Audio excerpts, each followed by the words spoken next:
I had some questions. Let's see. Do you ever recognize anybody that you knew on your 20 and back? Do you ever go down the street and go, holy crap, I know that person? No. Okay, so not down the street. No, definitely not. Okay. I have recognized, and well, here's the thing, is also one of the technologies that when they put you back, there's a host of different things to make you remember, to blank your memory. There's not just one pill they give you and it makes those memories go away. They have a host of, they have, half a dozen or a dozen different methods of technology that make you forget. They have one, for instance, for names and numbers. Like all you forget, they use this technology on your mind control. And what it does is it wipes all the names of the people you knew. They have another one that does just the faces. So when I remember, literally, when I remember my girlfriend, her face is a blurry. I could see her body. I could see every in my mind's eye when I remember those people that I knew. My captain, I knew him very well. I had a few girlfriends, through over the course of time. I wasn't, Sure. But like through the course of years, I had people that I loved, and I can't remember their faces. I can remember their eyes sometimes. I can remember details. I can always remember their bodies perfectly. I can remember exactly how they were built and everything, because there was a technology that locally deleted faces. So when I see people that I get asked that quite a bit. Do you remember me? People contact me on Facebook. What's funny about that is they'll contact me on Facebook and they'll say, do you remember me? And I'll go look at their profile and they got like 2 pictures of them. I'm like, there's a picture of you standing on a hill. How can I know if I remember you or not? Like if it was my mom, I wouldn't recognize her. I need more info than that. So actually what it is face unrecognition technology. Yes, exactly. It makes a blur. It makes like a gray blur in the memory. But that being said, I have met probably a dozen, maybe less than a dozen people that I met up there. There was somebody that I met up there that I knew, and I found them and I began to tell them everything. And what happened was a very negative result. And it was somebody that did not want to remember. So the other person that they were up there did not want to remember what happened. Like when they were going back, they said, good, please erase my memory. I don't want to remember any of this. So that was a condition. And then when I began to do that, when the memories begin to surface, it's very painful. Like you said, you touched on that earlier, when people get, when you start to remember, it's one thing to remember looking out the window at a beautiful star field. It's another thing to remember putting someone to death. And so when these memories surface and you remember being somebody that you are not in this lifetime, that you base your entire psyche on your life that you are now. And then you begin to remember living a life that has nothing that doesn't jive with it at all. It's a very, very terrifying thing. And so that person I did that to, I learned very quickly not to ever do that again, because it's not something that's fair to do. It's for me to force what I know on somebody is not fair for them. Somebody has to ask for the information. Somebody has to ask for it, because it's just, people are going to learn at their own pace, remember at their own pace, or forget for their own reasons. And they, it's a sovereignty issue. They have every right to forget. You have every right to forget what bad things. You do. You know what I mean? Like, and it's not fair to make somebody remember something horrible. Even if it is ultimately the right thing to do in the long run, it's up to them, and it's not up to me to do that. So there are people that I know, that I knew, that don't know. I know 2 people in my life that I knew that I know were taken and went through the same kind of stuff that I did, that I knew there.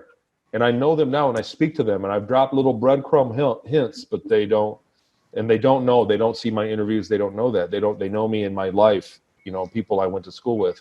And I won't tell them either, because they need to learn it. It's something they need to do on their own. Do you get what I'm saying? Like, absolutely. And that, I think that's another one of your superpowers is your integrity, Tony. You've got super duper integrity. I really appreciate that. That's a very knightly quality. I really appreciate that. I heard you say in one interview that you wish you could not remember. You wish that if you had your choice, you'd forget.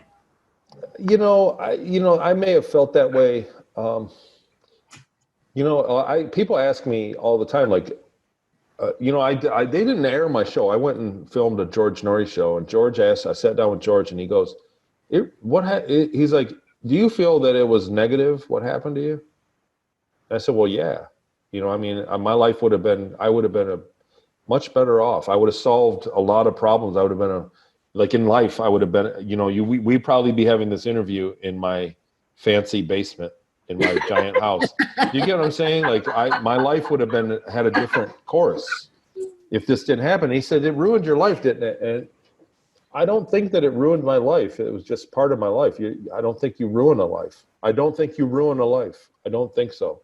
I think that you live your life. And you didn't air your interview?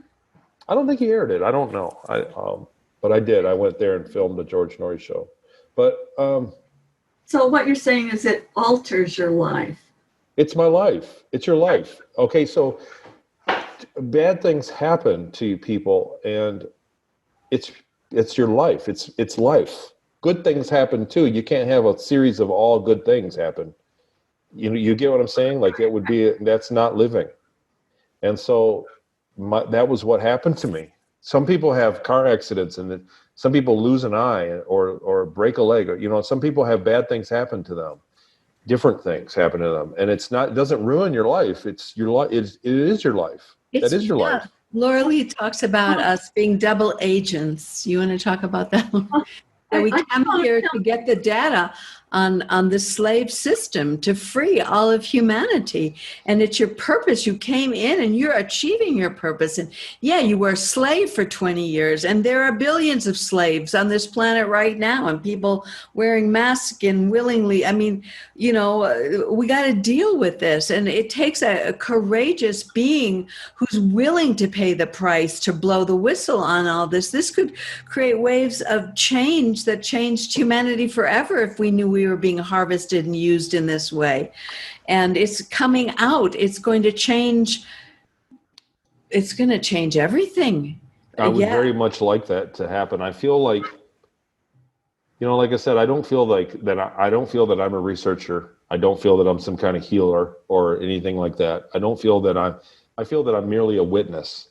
And I think that, these programs, and even not just us here, not just the earth, like the people that are using these programs for their own gains. I think it's rampant throughout the cosmos, the same technique. And I think that they're using the ability to say, they're using the unmoral justification. They're using something unmoral and packaging it like it's moral. Justification by saying, well, you're not going to remember, so it's not going to matter. If we can hurt you right now because you're not going to remember it anyway, so it's not going to matter. And I'm a witness to that. And I think that out of speaking to people and doing all this, the very greatest thing that I've said, the very greatest thing I've said is that I do remember. I do remember you doing this. I do remember this. All your technology in the world that you legally justify it with, and I'm talking about law between planets. You know what I mean? They have a law. It's okay as long as they don't remember it. It's kind of like we do to animals. Like you can take animals and, take them out of the wild. As long as you put them back and they don't know what happened, and they can clear it. Like a non-interference rule. Mm-hmm. They have a rule like that. And they say, as long as the people don't remember, then you can take them and do whatever you want from any old indigenous planet of this level of people of intelligence. And my life, if there's anything that I've said that's very important, the only thing I've said is that I do remember. I remember it. And I didn't go through nobody gave me a pill to remember it. I just remember it.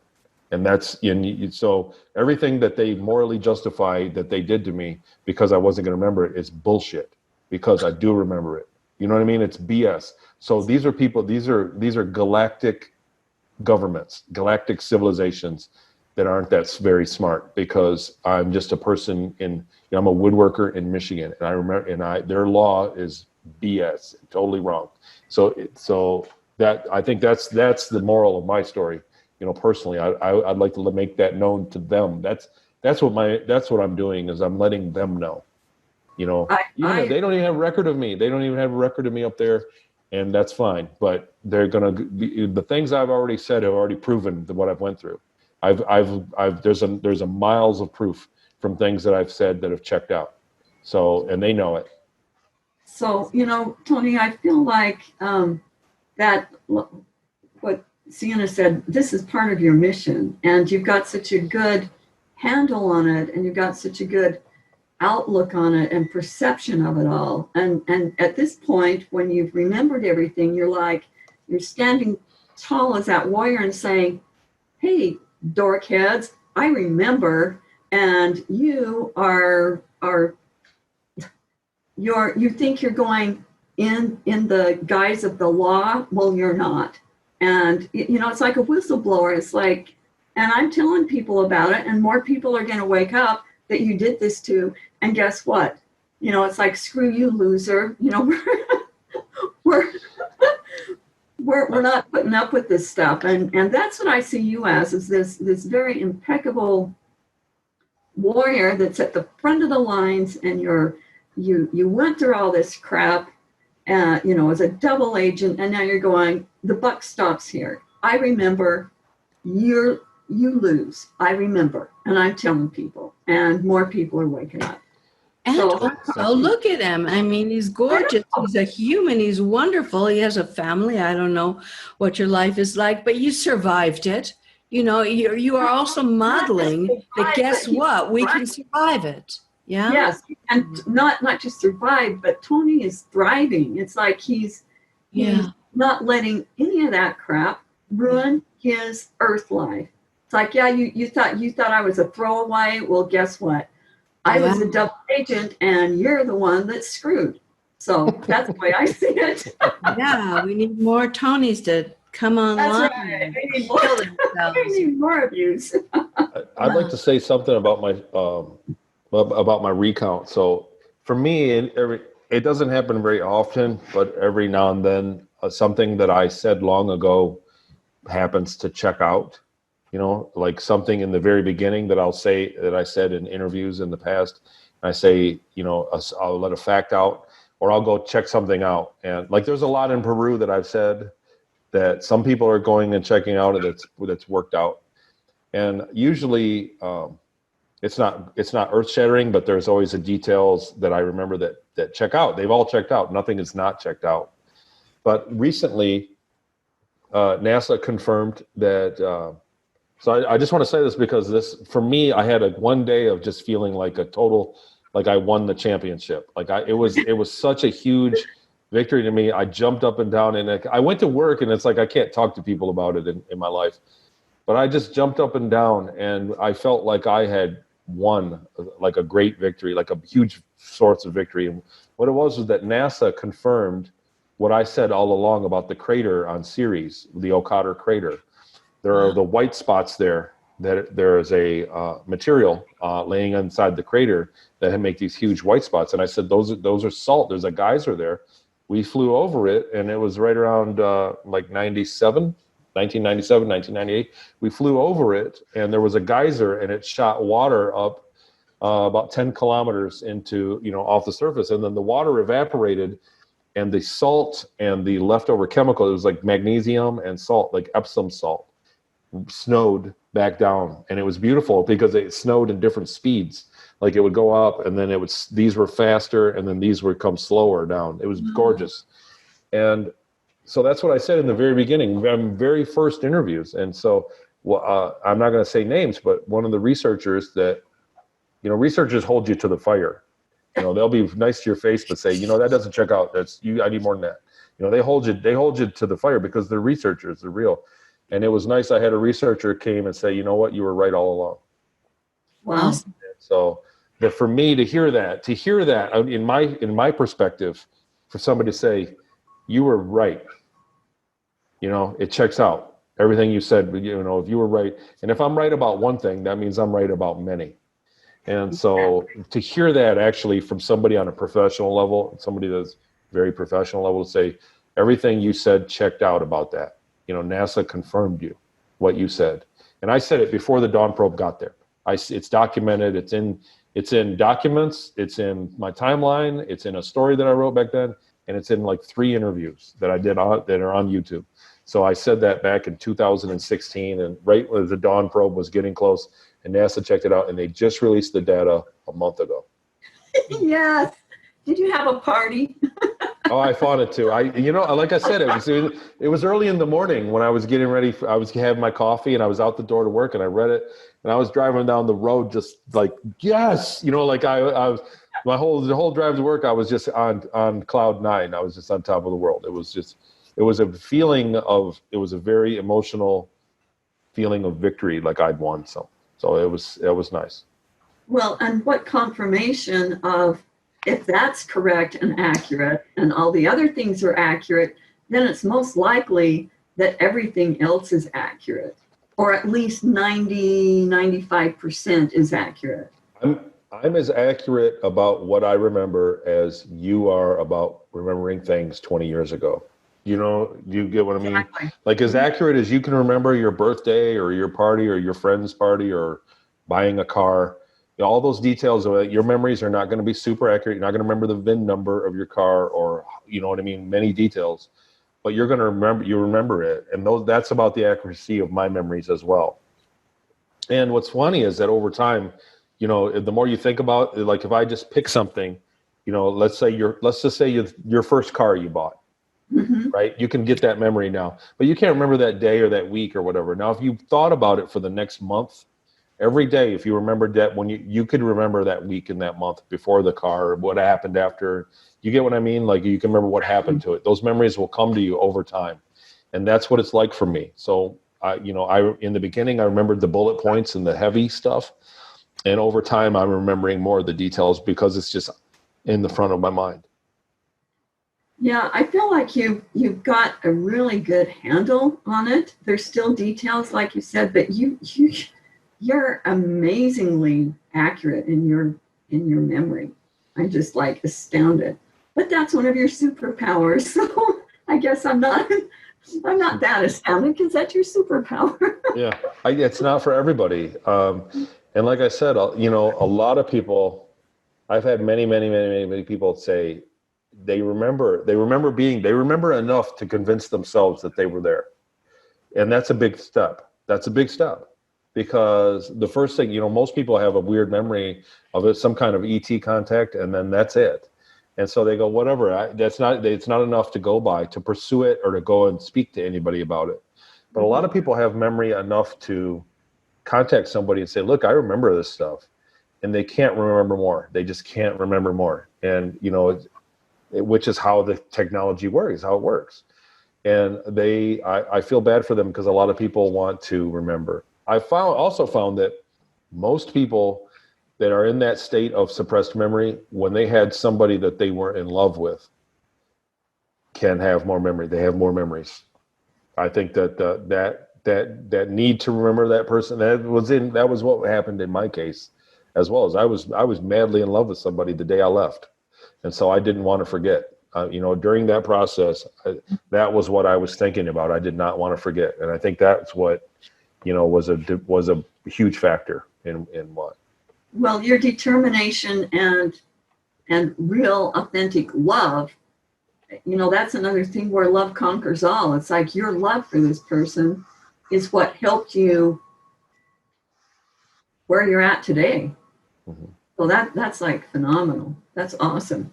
Do you have any more questions, Sienna? Well, I just wanted to speak to that, because in the work what we've been doing, we certainly create a love field and bring in guidance and the greater being of the person. And in that field of love and acceptance and gentleness and compassion and also connection, they do start to remember, and also the way you hold it of not having to really relive it with every detail of the horror and the pain like that is so. And opening also, I wanted to mention that we do a lot of protocols removing alien implants and cords and forced agreements and chakras and kundalini and ego implants and super ego implants and reptilian soul overlays. So there's that we're finding, and I want to see if you're aware of any of this or you saw any of these places, because there's massive amount of we're being taken over by artificial intelligence if we don't wake up to this. And they're co-opting the operating system with a very sophisticated and complex system where it's not our mind anymore. It's their mind. It's not our impulses. It's their impulses. So the first thing we do is help people with the tools and the techniques, the rocks and the eggs and many things, to remove all of that so they can get back to their core essence. And then start retrieving parts of them, the different altars and the different realities where they've been harvested and where they're trapped. And so it is, in a way, a process of not being in love, but the love field and the support in that way, and clearing all this stuff out of people that is taking them over. Then the memories also come back, because I work with people that, a few months ago, they thought, it's crazy to even mention that, well, I think you're kind of an MK Ultra. If you want to do a little time regression, we might be able to pull your altars back, and their eyes are rolling like, oh, but something in them's going, like something knows. And by the time we get them to the place where they start doing those regressions, they're remembering, aren't they, Laura Lee? Yeah. Oh, yeah. And it's easy and it's fun and it's not. This method that she's talking about is, it's not like anything else. So you're sitting up on your timeline, your higher self goes down, picks up the shattered pieces of whatever happened, and you're watching, and you're seeing the chronological order of what happened. Your higher self picks up the pieces, cleans them off, and then reinstalls them. And then you integrate those back, and it's like you just start changing. Your whole being changes. And it's not traumatic. It's fun. So I did a number of those, and I've been working for the last year in this area where I was mainly doing shadow work before, but it's all integrating. But when I did, I stayed with Laura Lee a year ago, and she took me through a number of them, and I was, parts of my DNA, like I said, were being used like as wombs and to birth all of this AI software. When I pulled all that, cleaned that, I got it back.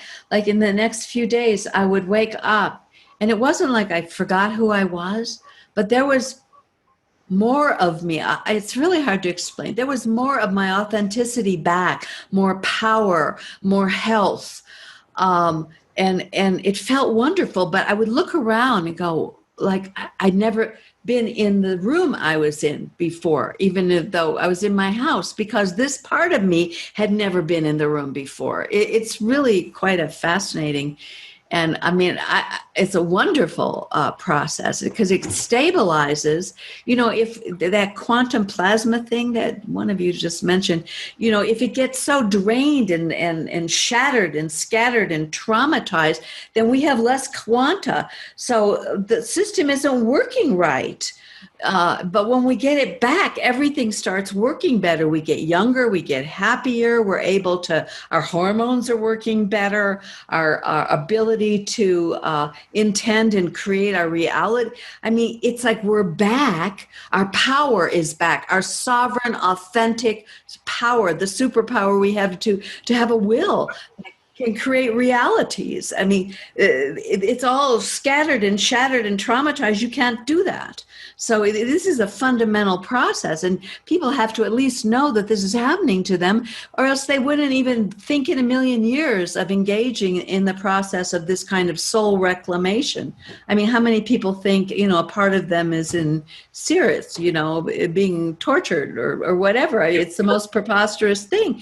And yet people like you, I don't know that there are any people like you, but you are saying it's happening.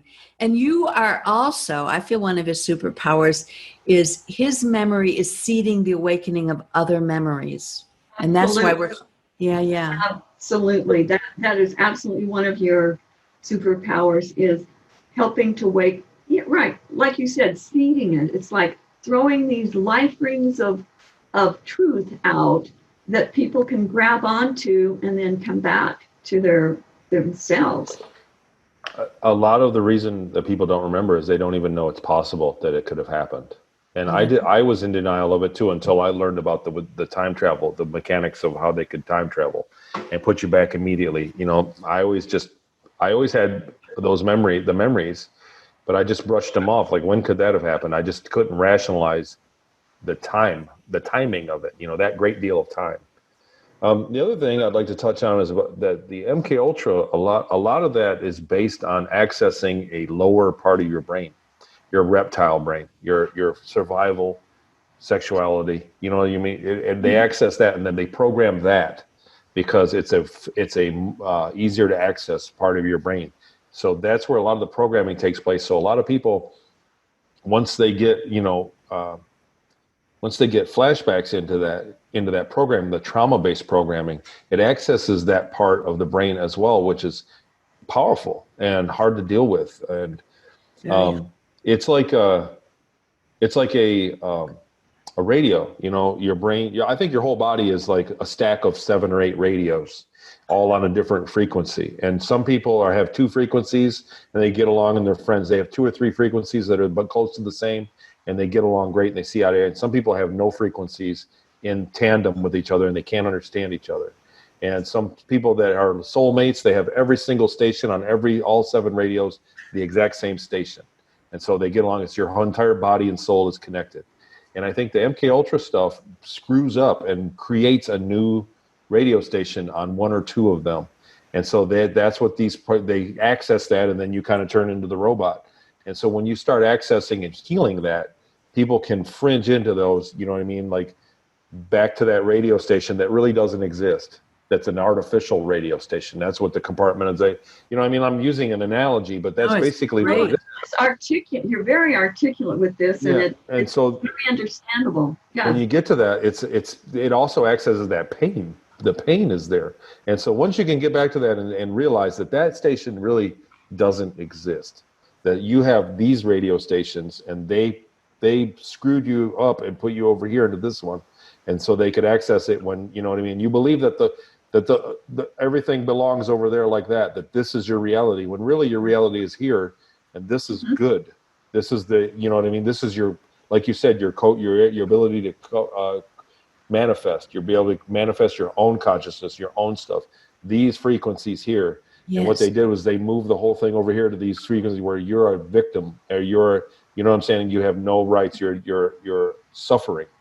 And so a lot of that's the kink that I kind of was in my life.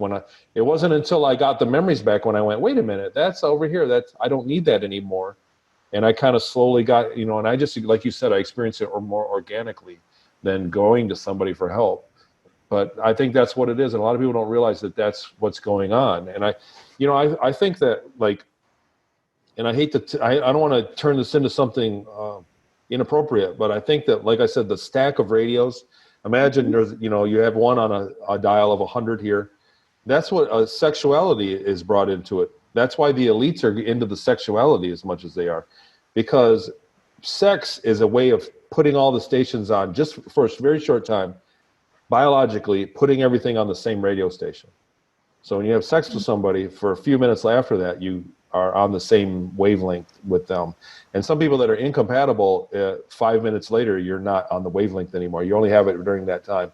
Somebody you're compatible with, it stays longer and longer. And then people that are married over 10, 20 years, after a while, they just naturally learn, they stay on those radio stations. They can finish each other's sentences. They can hear each other's thoughts because they've been together so many times sexually that when the stations go out, when they go to a baseline, and when they go to a different station, they go to the same ones because they're married. And over time, that's what happens. So you align yourself to your partner, and that's why that happens. So I think that's why the elites are doing, is because the young kids, when they're doing the pedophilia, the young kids are youthful and have access.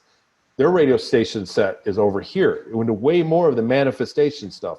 So they're doing that sexually. They're getting that baseline, and they're cheating to get into these spectrum. And I think that's what the elites are doing. I mean, exactly. To put it in that way. Yes, little cheaters, little cheater assholes. Does that make sense? I mean, I hope I wasn't confusing anything. That is very well articulated. And yeah, it's like, so they steal it. Like they get these kids and they steal their frequencies because your early years, your first 10 years or so are you're formative of your entire life. The tone is set for where you're going to go in your life. It's very formative. And that's because your mind has more access to, the universe. You have a clear, reception of the universe. You have a clearer reception. And then once you pick your way, once your life begins to take shape and you get into an adult, then you get into you get into the more physical, more of the 3D aspects of life. That's what an adulthood is. Yeah, no, that makes a lot of sense. That's another morsel of awareness, and the way you said that was really good. I think a lot of people can understand that. I really appreciate that analogy. Yeah. I think I'm done interrogating. All my interrogation questions have been answered. What about you, Sienna? Oh, it just feels like we just got in started, but this is it's also very rich, and we touched on some really deep things. My main intention in holding this space is just to hang out with you and have a good time. But other than that, just to let people really get beyond the fear and listen and entertain this possibility and know that this can be resolved as the veil is lifting and people are going to sense, wait, that's me. But like you said, the reptilian brain, the trauma, it's so terrifying that most of us' knee-jerk reaction will run anywhere to avoid facing this. And I get, that's so sad because some of our best and brightest, super powered, super dedicated, uncorrupted heart beings, the people we need now to envision the new, to show up outside the madness, to not be mind-controlled slave, to not be being absorbed into the hive mind in total unconsciousness. We need these people, and a lot of them are in these programs, terrified and scattered and shattered. So I think this was a great talk in that regard. I mean, you are just a hero in my book. I've listened to some of your shows about just I love those two guys that you talked to, because there's like 2-3 hours, and they really somehow were a great mix for you. They got you to really open up and talk about the moment by moment slavedom that you endured. This was not fun. This was, 20 years of doing hard labor for, aliens and horrible, inhuman. It blows my mind, Tony, because I feel your heart is still very intact. I don't know what you did to not just remember, but to keep your humanity through that much torture. I guess that would be my last questions. How'd you do that? How did you keep your heart from getting tainted? Well, I don't know if it's not. Well, I'm sure it is to some extent, but you sure have kept a lot of it alive. I mean, nobody could not be tainted. That's impossible. So I think that it, like a muscle, like, yeah, I feel like I'm on a spot. I feel like there's a bunch of people staring at me now, but. Oh, no, I'm sorry. No, I mean, like a muscle, coping with, so what happened was, number one, I was in a situation where I was not entirely powerless, but powerless over my situation.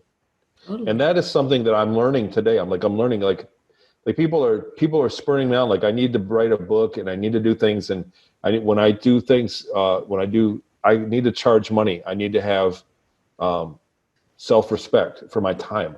You know what I'm saying? Like people are like bugging me like that, like do it. And I'm like, I've shut down because I didn't have that for all those years. I didn't have any kind of self-preservation because it was taken care of for me.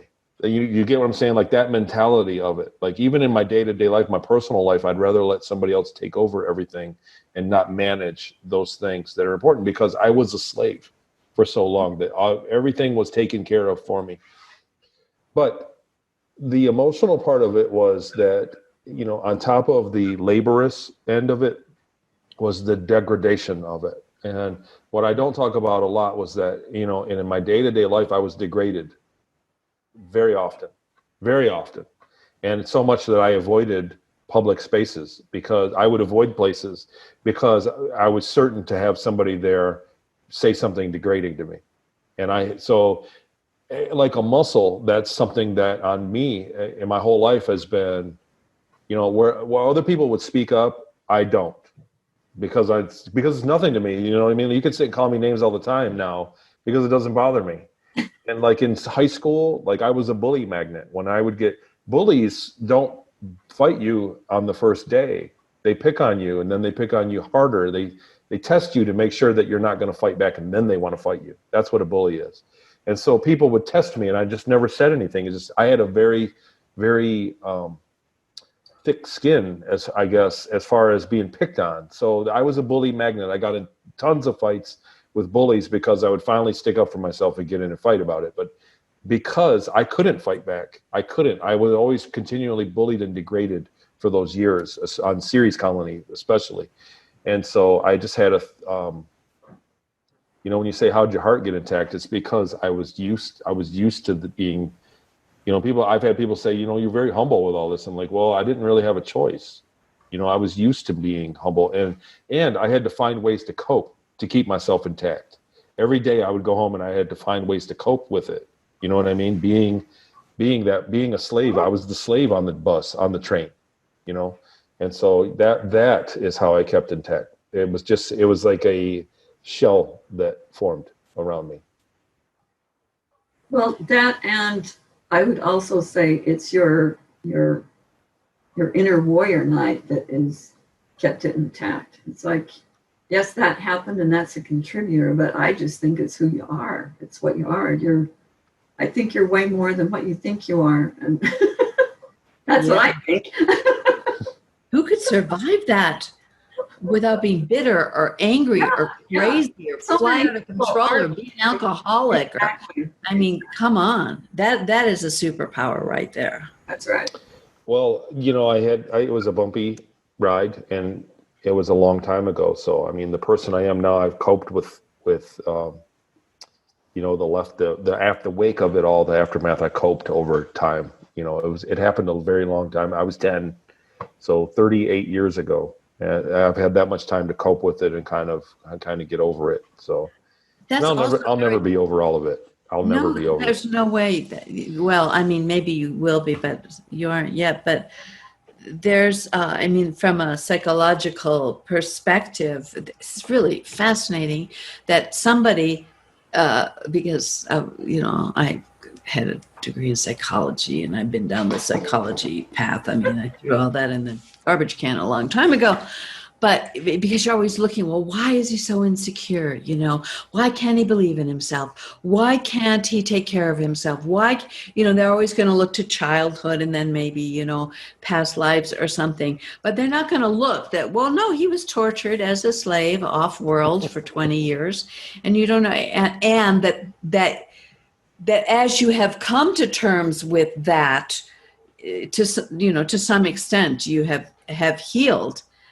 That's a pretty out there concept, but I think it's true for a lot of people because I've been like on a mission, you can surface unconscious material and memory and trauma and core beliefs and core wounds. And there's a lot to that, but this is why I've been loving working with Laura Lee. They're keys that can only be discovered if you really look into the weird shit. I mean, because that's where the answer is. That's and of right. course, they program us to think, oh, it would never be there. I mean, that's impossible. So that people are eternally trapped because they can't even fathom where they're trapped. Right. You are bringing great illumination to that.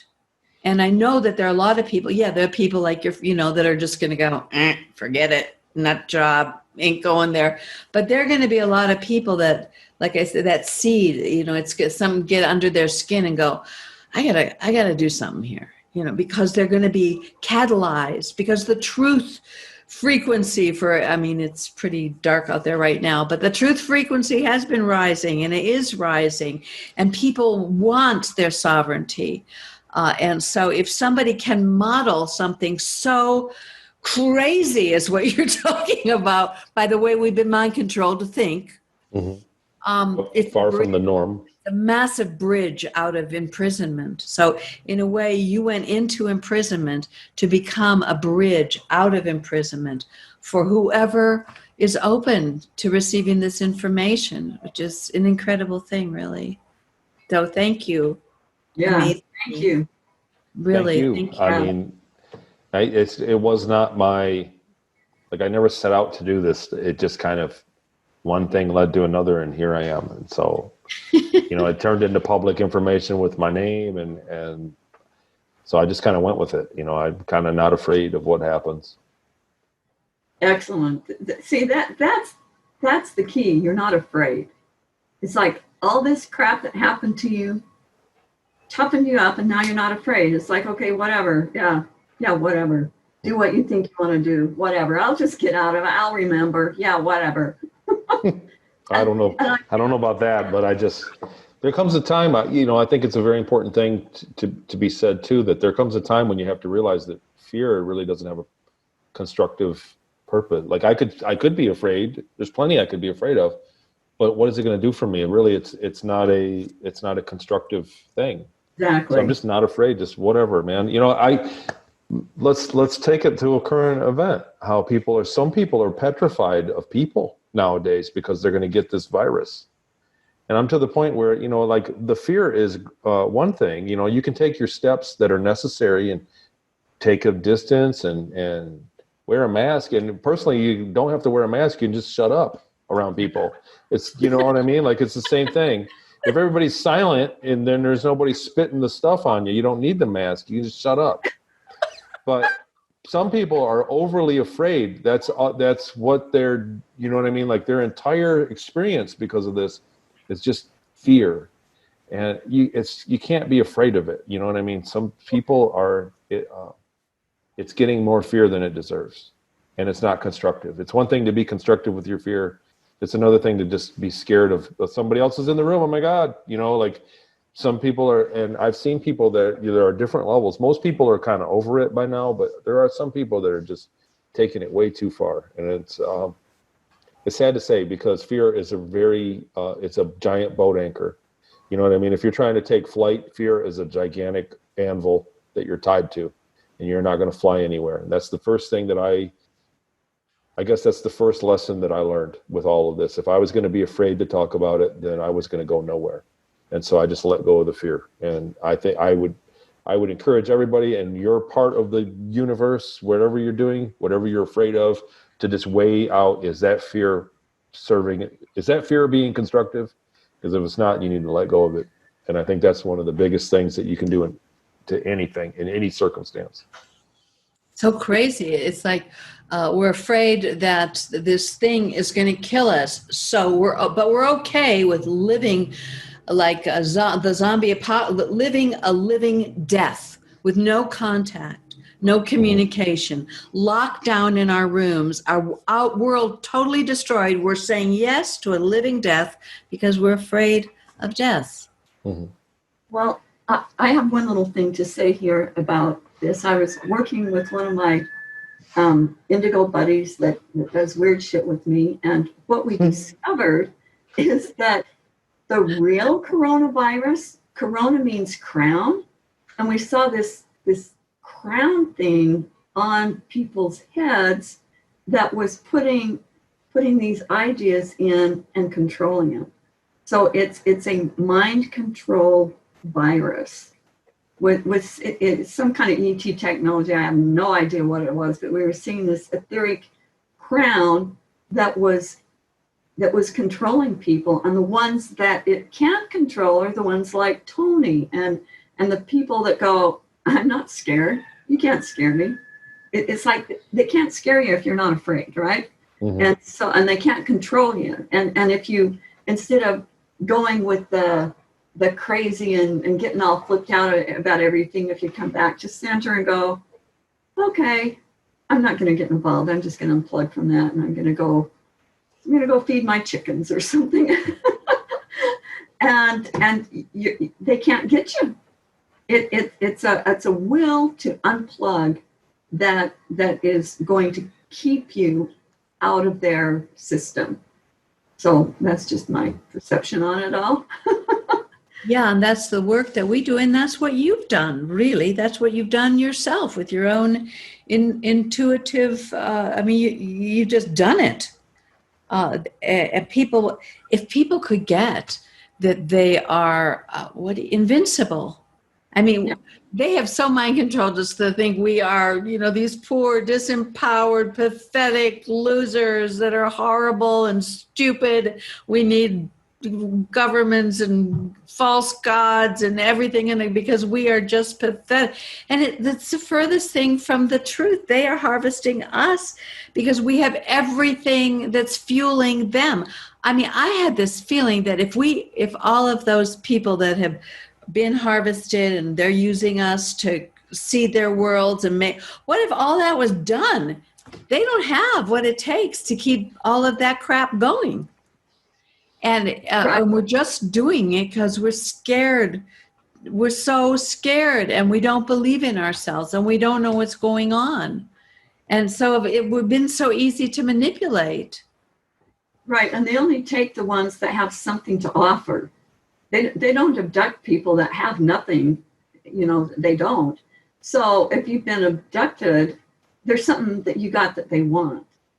And of course they steal it. They don't come and say, hey, you've got something, can I pay you? And we'll do this good trade. No, I don't do that.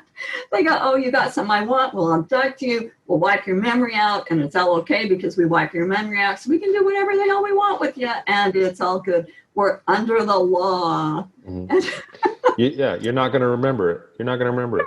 I mean, if it was something that everybody had access to, it would run rampant. People would, there's almost no way to use it correctly. There's almost no way to use that ability in a good way. Exactly. Because, and we know that this technology always gets in the wrong hands, right? If there was a use for it somewhere, that might be good, but we've got so many assholes out there that they're always going to use it and abuse it for their purposes. So it's, I'm seeing a big change though that's coming up. And all the assholes that thought they were in control and they could do whatever they want, whenever they want, however they want, because they're the top level assholes, that's coming down. That's going away. And I think on some level they know it, but they're not going to give up without a fight, because things are shifting. And I'm seeing it's like the whole cosmos is shifting, and it's shifting in our favor, not theirs. And so we're just kind of sitting back waiting, you know, eating our popcorn and drinking root beer and watching how it plays out, because it's going to be a big change in the next few months. And my thing is just watch it and pull out of fear and see what happens and get back into be a Tony. If everybody can be a Tony and go in and just stand up and go, okay, no, you're not doing that to me. I'm going to remember. So screw you losers. Yeah. He's my hero. Okay, I'm done. Because that helps get out of all the mind control. Like he said, if all these frequencies are the ones that diminish you, degrade you, shut you down, and you're listening to them all the time, then that's what you're going to hear. But what Laura Lee's saying, you disengage from it all. You learn, it's a learning curve. You learn how to disengage with that. And you start listening to the organic, to love, to uncorrupted love, your true connection to all that is, whatever you want to call it. It's a whole different information or a radio station. It's a whole other, and it's where the power is. And it's the power they've been using to fuel this huge evil.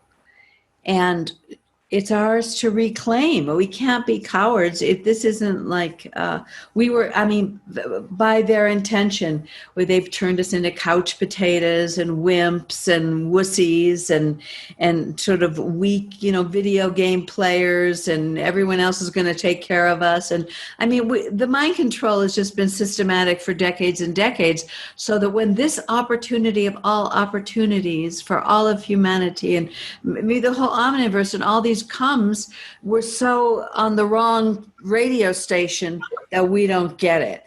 And Laura Lee, it's so brilliant, but the simplicity of, and what you're saying is like, tune out of those radio stations. Stop listening to those.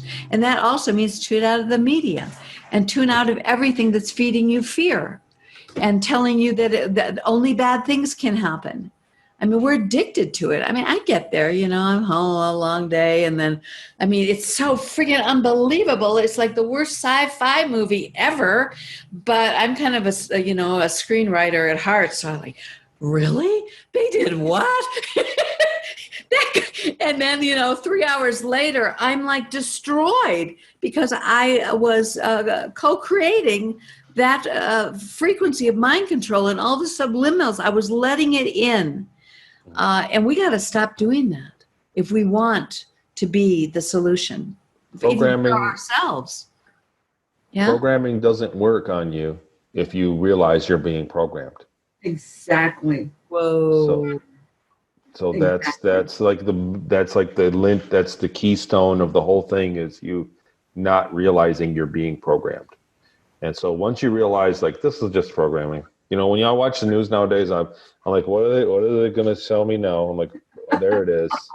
There it is. And so then I can just move on because it doesn't work. And then there are sometimes I see programming and I go, well, this ain't so bad. I like it. Like, not negative, not news programming, but so there are some things that are, they're trying to make you, you know what I'm saying, buy a happy place or buy a vacation or something. Like, the advertisements on Facebook on the side, if you go search for things, that'll pop up on your feed. You'll see commercials. Like on the internet, if you search for things, those things will pop up. So I go and search for things. After a while, I search for things that I want to look at, like vacations in the Bahamas, bikinis. Like there's a time I went shopping for bikinis, and it was like all girls in bikinis on the side of my feed because they were trying to sell them to me because they thought I wanted to buy them. But you get what I'm saying? Like, there are times when you can take advantage of the programming that they're trying to give you. That you have but just realize it is for what it is. And like you said, when you start thinking about your feelings in terms of a radio station, a frequency, start thinking about what other people feel too, because you pick up on that. So if everybody in the world at this very moment laughed, you would all feel the laughter, even if you weren't laughing. Even the people in the woods out in Brazil, they would start laughing and they wouldn't know why. But so you can pick up on what's going on in the world, and they're trying to do that. That's how they manipulate things. So, we've all, if you're very in tune with yourself, you've woke up on days and you were just angry for no reason. because that was anger, because there was anger in the world that you didn't know where it was coming from. Like I said, and they've determined that your frequency bounces off the ionosphere, and everybody has access to everybody's frequency around the whole planet because of that phenomenon. Just like a shortwave radio works, we have great distance in just our frequency, the physical line of sight electrons that are coming out of you bounce off the ionosphere. We have access to what everybody else is feeling, and somewhere right now somebody's winning. That would be Somewhere us. in the world right now someone's suffering. Yeah. Somewhere in the world right now, someone's falling in love. They're having their first date. Somewhere right now, somebody's dying in their loved one's arms. And all of those frequencies, if you try to, you can magnify through yourself if you tune into them. So if you tune into things that are happening that are great in the frequencies of somebody, you know what I'm saying? We are sharing our experiences with each other. And so when you're in down, you can just say, I want to tune in. There's got to be somebody there, and just search for that feeling. And it's out there. There's a frequency. It's a radio station. It's really what it is. So that's the best thing. If you can manipulate that, it really is a big help. Tony, when you said that one of the patterns that you're working through is that you didn't value yourself enough, and that you should charge for what you do, were you thinking of that in terms of helping people or counseling people, being just? Yes. So here's what's happened is, in the beginning, I did one interview every couple weeks, and once a week, twice a week, somebody would contact me and say, man, I remember stuff, help me out. And I'd talk to them. And some people I've become great, fast friends with. And I have great friends that I've been talking to for years now that I met because they saw an interview and they contacted me. And then most people I talk to for a week or two, we'll go back. Some people I just can't get to, because when an interview comes out, I get a spike in people that talk to me. So if I don't do an interview for a long time, it kind of dips down. But then I'll do an interview, and then all of a sudden it's like the next day I got 20 messages and 100 friend requests. You know what I mean? Like, it happens. So I can't get to everybody. And now it's like 10 people a day. Like some days it's like 10 brand new people, and they all of them, like, I look at my messages, and they don't just give me some people don't give me just a hi, it's nice to meet you, can we talk? Boom, it's a book. This happened when I was a kid, this happened, I saw it, this is what I saw, here's a drawing, and they give me the whole story. And it's like, I'm on the fly in my life, you know what I mean? Like, I have a busy life too. I'm regularly work a 60-hour week. Whoa. And then on the weekends I have, you know what I mean? Like, so for me to deal with people, I've talked to other people that do that help people in courses, and they say it really weeds people out. So, you know what I mean? Like, one time I played phone tag with somebody, and I don't want to put this in a bad light, but I spent a lot of time with them, and when we finally talked, it was just two or three questions, and they were done. But on my end, it was like very inconvenient, So I have to value my time for what it is now, and it's like there's a demand. And so there's a supply and demand of me, and there's only so much of me that can go around. Right. And, I get asked for interviews all the time, and I've missed some. There was a guy that I wanted to talk to.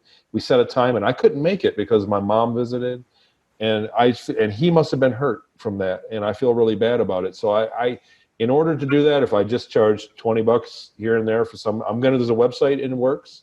And if somebody wanted to talk to me and work through it, it's not like I want to extort them for maximum profit. I just want to weed out people that are not that interested.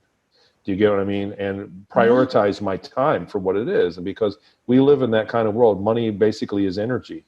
Your energy transfers into time is energy, which transfers into energy, which transfers into money. So it's just methods of doing that. So, I give a lot of energy to this, and I hadn't meant to, and it's starting to really take a toll on my life, because losing the whole day on the weekends. Sometimes I'm sitting here in my garage from 9 a.m. until 9 p.m. doing interviews and phone calls and Zooms with people that don't record it and don't put it out, but just people that need help. They just want someone to talk. Because the biggest thing the biggest help for people that have been through this is to talk. For me too, especially in the beginning, I was like, I just want to talk to somebody. I don't want a cure, and I don't want any kind of anything, but you just want to talk to somebody that understands what you're going through. And so it's important, man. Huge. And so, like I said, so that's going to happen. There'll be a website, and if nobody buys it, that's fine with me. It's not, you know what I mean? I'm not a pro at this, but what it'll do is it'll weed out, it'll show people it'll prioritize people that need the most help, because they're going to jump on it. If somebody would have charged me $100, if somebody would charge me $300 in the beginning and said, I'm an SSP guy and we can just talk, I would have jumped on it back then, because I was scared for my life. When I started to get these memories back, I was like, whoa. And I knew that if I I had medical insurance, I had everything. I knew that if I went to a real counselor, you know what I mean? If I went to a counseling service went to my doctor and said, look, I need to talk to a counselor, because I can remember fighting bugs on Mars. I was in a shooting war on Mars with a giant bug. And I went to a counselor. I knew that immediately I would be medicated. Absolutely. And I would not get the right help. And so if somebody would have charged me $300 back then, I would have pounced on that. And I don't want to do that. I'm thinking just $20, $30, whatever. Give me an hour, and then we'll go from there. And if I don't have to charge after that, but I mean, I'm letting somebody else work that out that knows what they're doing, is what's going on. You have someone you're working with? Yes. So what I mean is there's a need, there's a demand. And so it's, if I can help people doing that, and you know what, I also could use the money. Well, right. And like you said, there's only one of you to go around. If you could, replicate yourself, that would be fine, but you can't right now. So that's the problem right now, is that it seems like my story has got out into enough people to where it's beyond what I can keep up with at this point with the public. I cannot keep up with everybody. And there for a long time I did. And there, in the beginning, the first 3 years I worked at home. So I was always on the computer all day long at home. And so I could just boom, boom, boom, get back. And now I work in the field. And so I'm not online. I've got my phone, and my phone is not a great place to write somebody a full proper response for a lot of things. Some people, you give them a short response, it's really improper.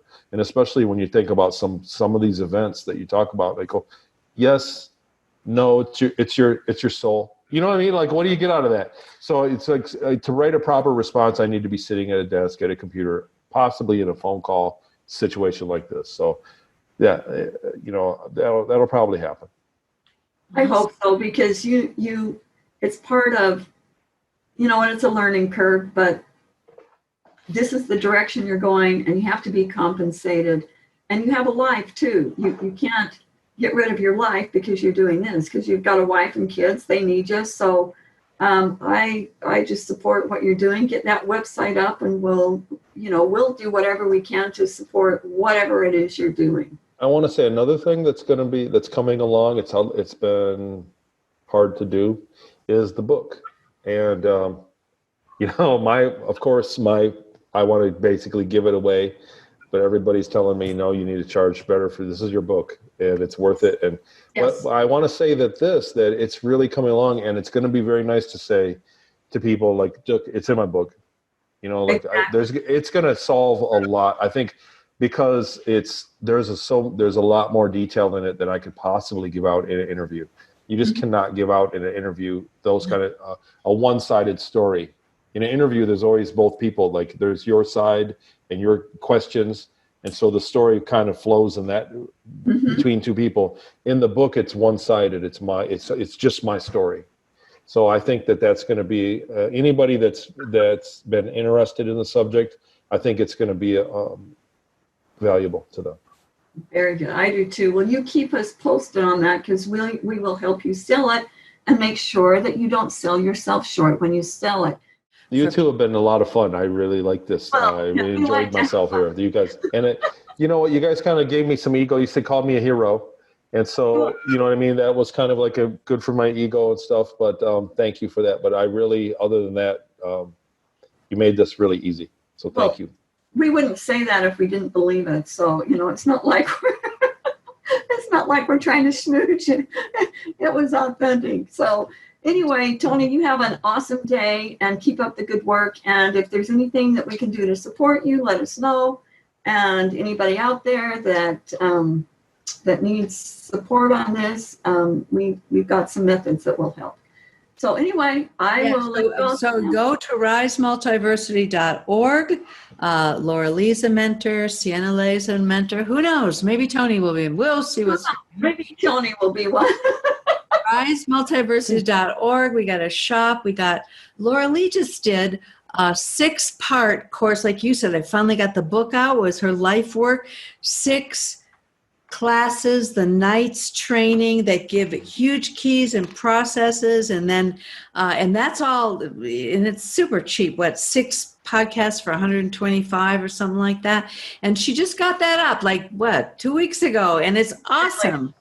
So because it's true that these topics, although we're laughing, and it's they are huge, they are deep, they are complex. This has been decades and decades of research with everybody here working their off to, and we still are learning things every day. So we'll do what we can to and to as get more it. and more people learn about these subjects, more and more people are going to need this, because if you experienced anything like this, then this specialized forms of help, like I said, just being able to talk to somebody that understands what you're talking about, I mean, is invaluable. And that's really the biggest thing you need to get over any of it. Talking about it, really, there was a point at which I did interviews and I talked to people where I thought, man, this is my therapy. This is what's helping, talking to somebody and dealing with somebody that knows what I'm talking about. Exactly. And somebody that's coming from authenticity, from love, from uncorrupted love, as best that we can, because love is the healer. At the end of the day, we have a lot of really cool techniques. They work great. But what filters through is that frequency of love. And it gives that permission, because when you've been that traumatized and that scattered, you're so tight, you're so armored, you're so untrusting, you've been so done in so many ways that you need somebody that you can build some trust with, or you just don't feel safe enough to open to find out what's going on. So, and that's really hard, because the professional world tells you you're not supposed to love your clients, which is ridiculous. I mean, you can't love them in some funky, perverted, distorted way, or what most of the world calls love. Yeah, that doesn't work. But there's got to be that sincere, pure invitation that it's safe. Tony has, like what Tony has. Yeah. So, okay, I got to tell you, my computer's doing weird things. My mouse is going all over the place. I've got. All right, we done it. All right, AI's not that happy. That's how they do. Okay. Okay, I'll see you guys later. Bye-bye. Okay.